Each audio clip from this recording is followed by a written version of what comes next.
പ്രിയപ്പെട്ട രവിയേട്ടന്. സാറിന് എന്താ വേണ്ടത്? സൂപ്പിന് കുറച്ച് കഷണം വേണ്ടിയിരുന്നു. കയ്യോ കാലോ? കയ്യും കാലും ഇരുന്നോട്ടെ. നടുവോ? നടുവിരിക്കട്ടെ. തല വേണം? തല വേണ്ട. അയ്യോ മാഷേ, ഇങ്ങനെ ഇരിക്കുമ്പോ മായമ്മയ്ക്ക് ഇതൊന്നും കൊടുക്കാൻ പാടില്ല. നെയ്യും കൊഴുപ്പും ഒന്നും പാടില്ല. സൂപ്പൊക്കെ ഇപ്പോഴല്ല, പ്രസവം കഴിഞ്ഞിട്ടാ. എന്നാരാ പറഞ്ഞേ? ആര് പറയണ്ട, അങ്ങനെയാ. എനിക്കിതൊക്കെ എങ്ങനെ അറിയാ? അനുഭവം വേണ്ടേ? അതിനുള്ള ഒരു അവസരം ടീച്ചർ ഉണ്ടാക്കി തന്നിട്ടുമില്ല. മിണ്ടാണ്ടിരിക്കൂ, ആ കുട്ടിയെ പുറത്തുണ്ട്. ആ, സൂപ്പ് വേണ്ടെങ്കിൽ വേണ്ട, വേറൊരു സാധനം കൊണ്ടുവന്നിട്ടുണ്ട്. എന്താ അത്? മായമേ, കാണട്ടെ.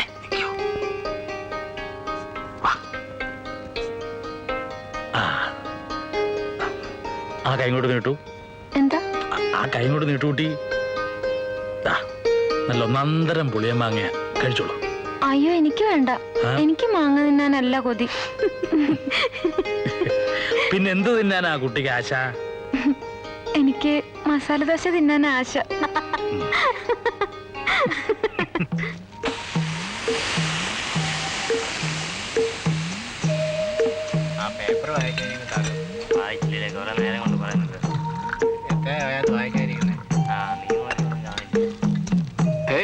മാഷെന്താ ഈ ചായപ്പീടിയല്ലേ? അതിശയാണല്ലോ.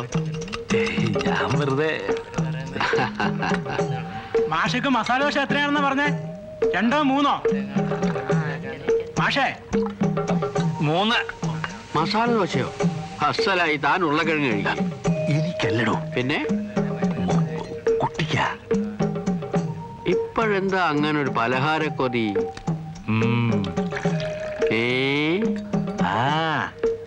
ഭാഗ്യവാൻ.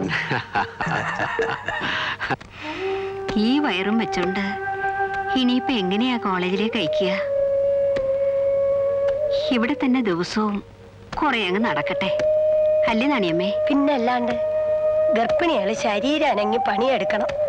സന്ധി ബന്ധങ്ങളൊക്കെ ഒന്ന് അയഞ്ഞു കിട്ടിയാലേ അത്രയും എളുപ്പം വേദന കൂടാണ്ട് പ്രസവം നടക്കൂ. എന്റെ ഇളയ മകനില്ലേ പുഷ്പാങ്കതൻ, നെല്ല് കുത്തിക്കൊണ്ട് നിൽക്കുമ്പോഴാണ് എനിക്ക് നോവ് തുടങ്ങിയത്. ഒന്നപ്പുറത്തോട്ട് മാറി 10 നിമിഷം പ്രസവവും കഴിഞ്ഞു. നെല്ല് കുത്തുമ്പോ പ്രസവിച്ചോണ്ടാവും നാണിയമ്മയുടെ പുഷ്പാങ്കത ഈനായത്. വേണ്ട വേണ്ട, അങ്ങനെ ഭാരിച്ച അധ്വാനമൊന്നും ആ കുട്ടിയെ കൊണ്ട് എടുപ്പിക്കണ്ട. എന്ന് വെച്ച് അങ്ങനെ വെറുതെ ഇരുത്തുക വേണ്ട.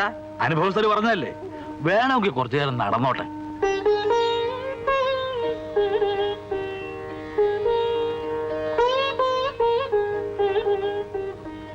കേട്ടോ ടീച്ചറെ, ഗർഭകാലത്തും പ്രസവകാലത്തും ഭർത്താവിന്റെ പ്രേരണ.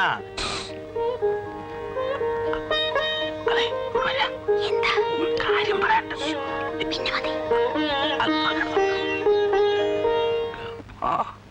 എണ്ണ കാച്ചാനുള്ളതൊക്കെ ഉണ്ടല്ലോ അല്ലേ? ഇനിയത്തെ തവണ വരുമ്പോ കുറച്ച് നല്ല ഇഞ്ചയും വാവപ്പൊടിയും കൊണ്ടുവന്നോളൂ. പിന്നെ കുറച്ച് കാട്ടുമഞ്ഞളും തേനും. വയറ്റിലായിരിക്കുമ്പോഴും പ്രസവിച്ചു കഴിയുമ്പോഴും ചില പച്ചമരുന്നൊക്കെ കൊടുക്കാറില്ലേ? അതെന്തൊക്കെയാന്ന് വെച്ചാ കൊണ്ടുവന്നോളൂ. പൊയ്ക്കോളൂ.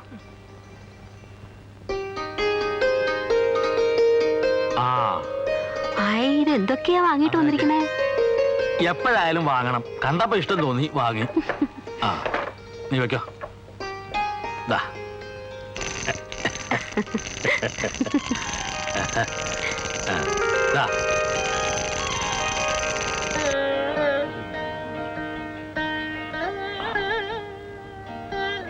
കേട്ടോ ടീച്ചറെ, ഡോക്ടർ പറഞ്ഞതിന്റെ 2 ദിവസം അപ്പറായാലും ഇപ്പറായാലും നല്ല നാളുകളാ.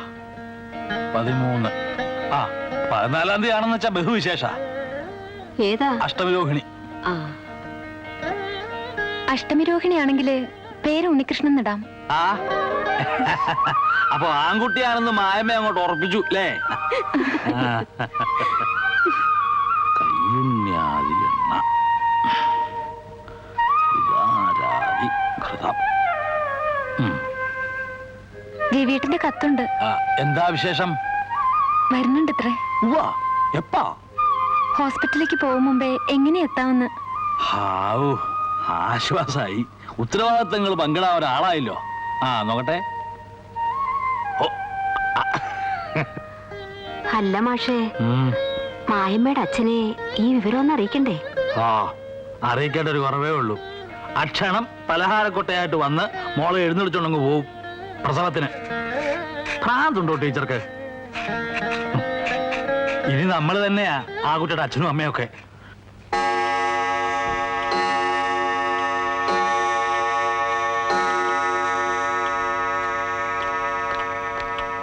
ആ അപ്പു, ഈ കത്തൊന്ന് ഓപ്പിൽ സിസ്റ്ററിന്റെ കൊടുത്തേക്ക്. ശരി.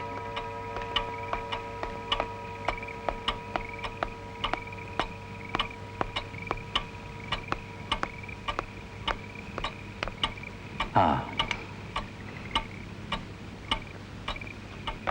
കുറെ നേരം ആയില്ലേ രണ്ടാളും ഈ ഇരിപ്പ് തുടങ്ങിയിട്ട്? മുറിയിൽ പോയി ഇനി കുറച്ചു നേരം കിടന്നുള്ളൂ. ഞാനുണ്ടല്ലോ ഇവിടെ. ഉം.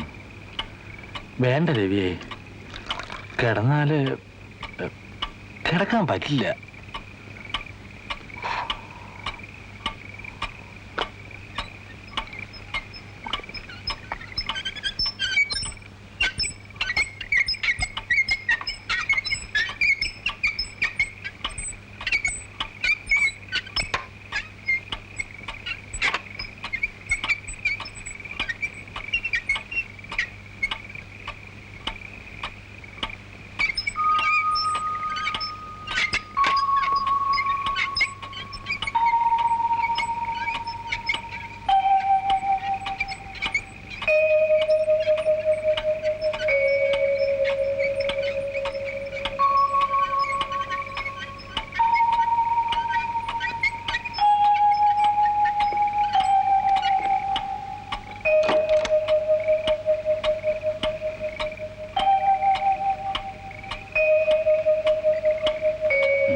ഈശ്വരാ.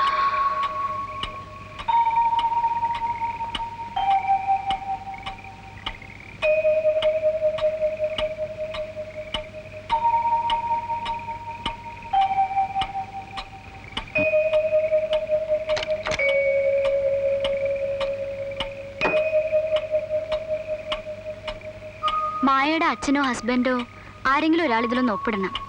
സിസേറിയൻ അതുകൊണ്ടാ.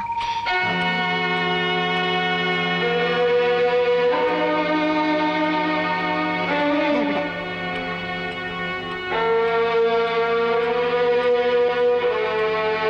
താങ്ക്സ്.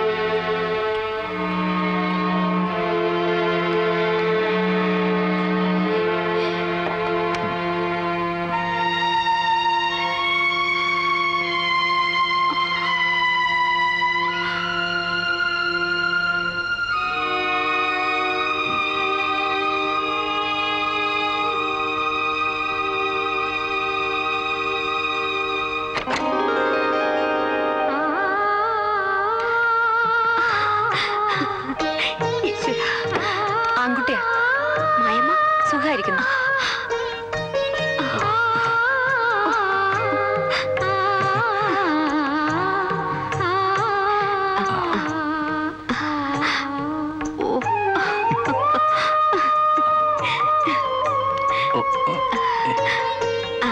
മായമ്മ എപ്പോ കൊണ്ടുവരും?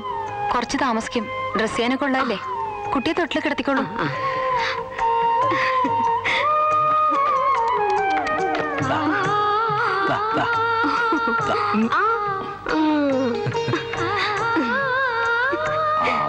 വീരാ, ആശിച്ച പോലെ തന്നെ ഇന്ന് അഷ്ടമിരോഹിണിയാ നാളെ. മാഷേ, മാഷ് നോക്കി നിൽക്കാതെ ആ തേനും മയമ്പൊന്ന് ചാരിച്ചേ. ഉണ്ണികൃഷ്ണ, പൊന്നുമോനെ, മോനൊന്ന് നോക്കിയേ. ഇതാരൊക്കെയാന്നൊന്ന് നോക്കിയേ. മുത്തശ്ശിയൊന്ന് നോക്കുമോനെ. അതെ, ഇതാരാ നോക്ക. കണ്ണൊന്ന് തുറന്നേ മോനെ.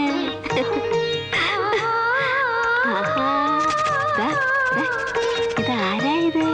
കണ്ണും മൂക്കും ഒക്കെ മായമ തന്നെ.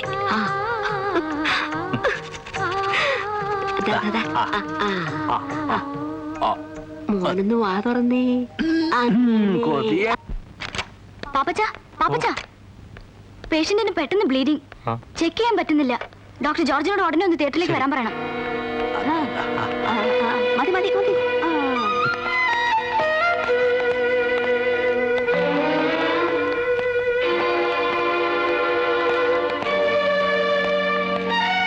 ഡോക്ടർ അല്പം കോംപ്ലിക്കേറ്റഡ് ആണ്.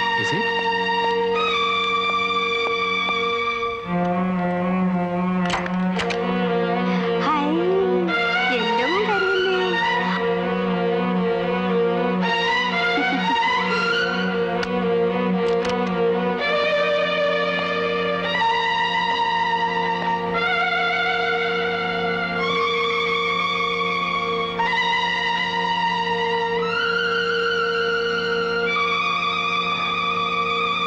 It's fate.